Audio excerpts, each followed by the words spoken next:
નમસ્કાર, ગુજરાતના તમામ મહત્વપૂર્ણ સમાચારો સાથે હું છું જિજ્ઞાસા અને તમે જોઈ રહ્યા છો ગુજરાત લાઈવ। સમાચારમાં સૌથી પહેલા વાત કરવી છે ગંભીરા બ્રિજ દુર્ઘટનાને લઈને એક મહત્વપૂર્ણ સમાચાર મળી રહ્યા છે તેની।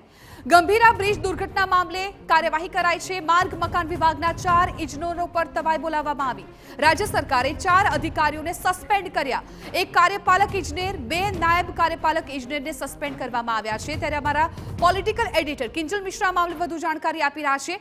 કિંજલ, ગંભીરાની જે દુર્ઘટના આ બની છે ત્યારબાદ તંત્ર સફાળું જાગ્યું છે અને અત્યારે જે રીતે માહિતી મળી રહી છે 4 ઇજનેરો પર તવાઈ બોલાવવામાં આવી।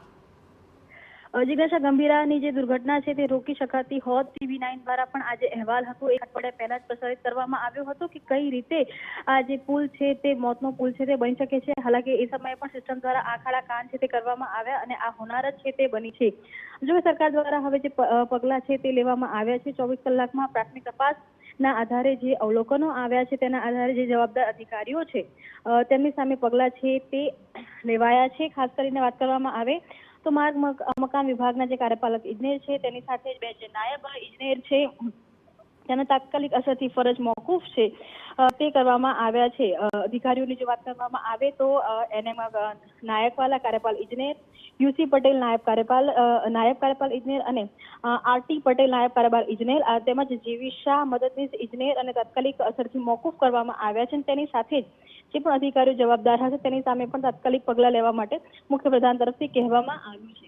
મહત્વની વાત એ પણ છે કે આજે વિભાગ છે તે સીધો મુખ્યપ્રધાન જોતા હોય છે। ગત અઠવાડિયે તેમણે મહત્વપૂર્ણ બેઠક કરી હતી કે જેની અંદર રોડ અને રસ્તા જે ખરાબ છે તે માટે જે જવાબદાર કોન્ટ્રાક્ટરો છે તેની સામે પગલાં લેવાનું કહેવામાં આવ્યું હતું, પરંતુ કદાચ જે પ્રકારની જે હોનારત છે તે થઈ છે અને ત્યારબાદ હવે પગલાં જે લેવામાં આવ્યા છે તેમાં અધિકારીઓને ફરજ મોકૂફ કરાયા છે। બિલકુલ કિંજલ, આભાર સમગ્ર માહિતી બદલ। તો માર્ગ મકાન વિભાગના 4 ઇજનેરો પર તવાઈ બોલાવવામાં આવી। રાજ્ય સરકારે 4 અધિકારીઓને સસ્પેન્ડ કર્યા છે। એક કાર્યપાલક ઇજનેર છે જ્યારે 2 નાયબ કાર્યપાલક ઇજનેર કે જેમને સસ્પેન્ડ કરવામાં આવ્યા છે અને એક મદદનીશ ઇજનેરને પણ તાત્કાલિક અસરથી સસ્પેન્ડ કરાયા।